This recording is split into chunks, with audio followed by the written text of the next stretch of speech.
but there's no, I mean, it's only a matter of degrees, and there's no moral imperative to vote for one or the other. It just seems if we get a conservative, we grow our government in one direction. If we get a liberal, we grow our government in the other direction. Who will you vote for in November, caller? I'm in the quandary of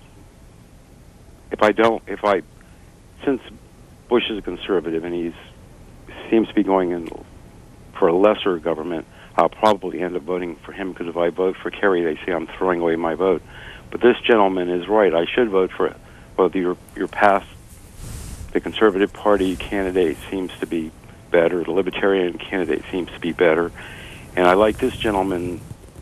I mean, open up the debates to these, see if we can get some movement in these parties, breaks a logjam. Thank you. Sir, you're not alone. This is one of the first times in American history where a plurality of voters are independent.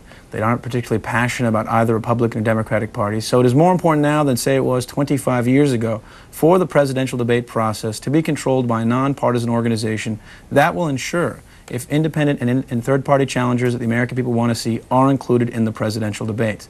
As for the distinctions between the parties, it's only natural when you don't have third parties rising up who have raised incredibly significant issues over our American history, rising up with the opportunity to provide fresh ideas that the major parties can co-opt. When this doesn't happen, it's only natural for the parties to converge as they compete for a small number of voters in swing states. It's important to note, by the way, Steve, I think, that the third parties may not win elections.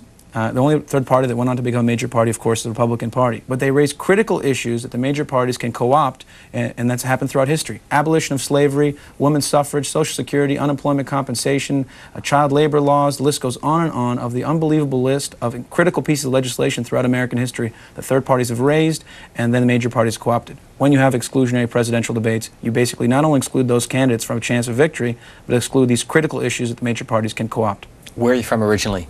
Northern Virginia, Washington. Are you a member of a political party? I am not. And how old are you? I'm 26 years old. Attending Harvard Law School? I am attending Harvard Law School. And why are you doing this? I'm doing this because this is, I think, this is the most important forum for voter education in this country. This is the gatekeeper to the election. It's the only time you have tens of millions of viewers watching the candidates on the same stage at the same time. And to have this process undermined and deceptively controlled by the Republican Democratic process is outrageous. It's absolutely necessary that we reform this process. It's not a conservative issue. It's not a liberal issue. It's an American issue. And because millions of Americans want this to change, I think it's our responsibility to change the process. Can you envision you ever running for office yourself? I possibly have. I haven't thought about it exactly. Owensboro, Kentucky, good morning for George Farah. Hello. Glad to have George Farah on your program, and C-SPAN is my favorite. I learned more on C-SPAN than all 180 other channels. I'm calling on the other signs simply because I do think, and I appreciate this gentleman working toward others being represented in government. The people that think they can't win because they don't vote for the winner are totally mistaken, because winners even listen to dissenters. If you don't stand for something, you will fall for anything.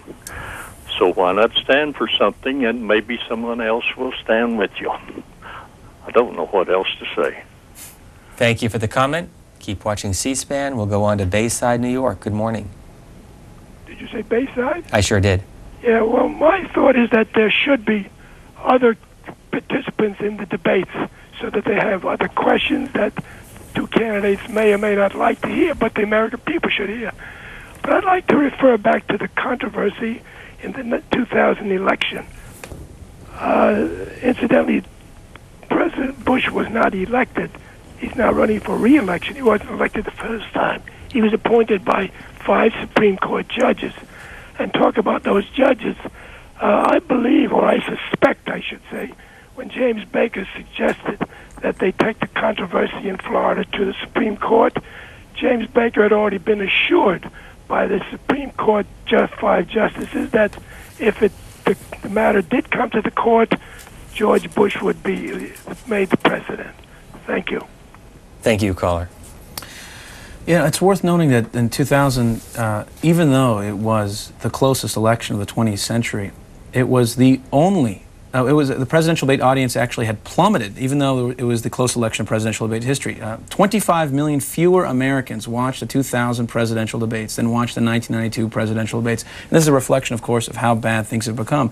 The debate viewership audience has plummeted as a result of the debates being hosted by an organization that puts the political party's interests first, not voters' interests first. According to your book, page 166, 167, the format for the Citizens Debate Commission advocating the following. Number 1, follow-up questions must be permitted in every debate. Number 2, at least one debate must include candidate-to-candidate questioning. Number 3, at least 2 debates must include rebuttals. Number 4, response times must not be overly restrictive. And number 5, candidates may exercise only a limited number of vetoes concerning the selection of moderators and panelists. Steve, this is in direct reaction to the way the Commission on Presidential Debates has hosted these events. They allow the candidates to manipulate the process. Again, in the secret memoranda of understanding, these debate contracts, the candidates entirely control the process. And what have they done with the formats? They require the pre-screening of town hall questions. In 2000, all the questions in the town hall audience were written in advance on index cards and given to Jim Lair, who would then select members of the audience to ask the questions. In other words, the citizens were there as props. The candidates prohibit themselves from talking to each other. So you're not watching a real debate, you're watching a glorified press conference. The candidates hand-pick compliant moderators, which is why Jim Lair has asked every single question since 1992 in every single presidential debate. Do you think he'll do it again this year? If the Commission on Presidential Debates has its way, absolutely. If the Citizens Debate Commission is able to host future presidential debates, we will invite aggressive and engaging moderators. Such as? Individuals like Tim Russert would be wonderful. These are moderators who have extraordinary experience, are widely respected throughout the country and within the media, and they have the guts to challenge the candidates and to open them up to the public. The point of these debates is not to allow the candidates to hide behind their own machinations. The point is for them to be able to answer questions that the American people want to hear. This is the American people's election. It's not the president or political party's election. And to have the candidates hand-picking the questions in advance and pre-screening town hall questions is outrageous. You're not actually having a presidential debate, which is supposed to function as a sort of refreshing break from 30-second television commercials. When this most important public forum, the only time the candidates are on the stage at the same time, subject to what is supposed to be unpredictable questions and actual debate, when this process is manipulated, our democracy is in dire straits. When will you finish at Harvard? I just finished my second year, so next year. Next call is Omaha, Nebraska. Good morning. Yeah, good morning, Mr. Steve Scully. And Mr. Farah, bravo for bringing up these points. Is there ever going to be a chance that somebody like Ralph Nader gets into the debates? I've voted for him several times as a third-party candidate. I've proudly been registered an independent for over 24 years and have voted that way. And even if he doesn't get elected, I mean, he'll do exactly what you're talking about. These kinds of poignant questions will get into the debate, which is what they belong, is where they belong for all us taxpayers who support this entire system. So, yeah, fairness and it's a round table. It's a multi-issue thing. It's not just a digital two issue. Liberal, Democrat, Republican, Democrat, liberal, conservative, etc. And I think all that inclusion is where it needs to. Is there ever going to be a chance that somebody like him gets in? And bravo, C-SPAN. I'll take my answer off the air. Thank you. Thank you for the call. Thank you for the question. If the Commission on Presidential Debates continues to sponsor the debates, and it has obviously since 1987 when it seized control from the League of Women Voters, if it continues to sponsor the debates, Ralph Nader will only be included if President George W. Bush and Senator John Kerry agree that Ralph Nader ought to be included. If you look at the 1996 and 1992 Memoranda of Understanding,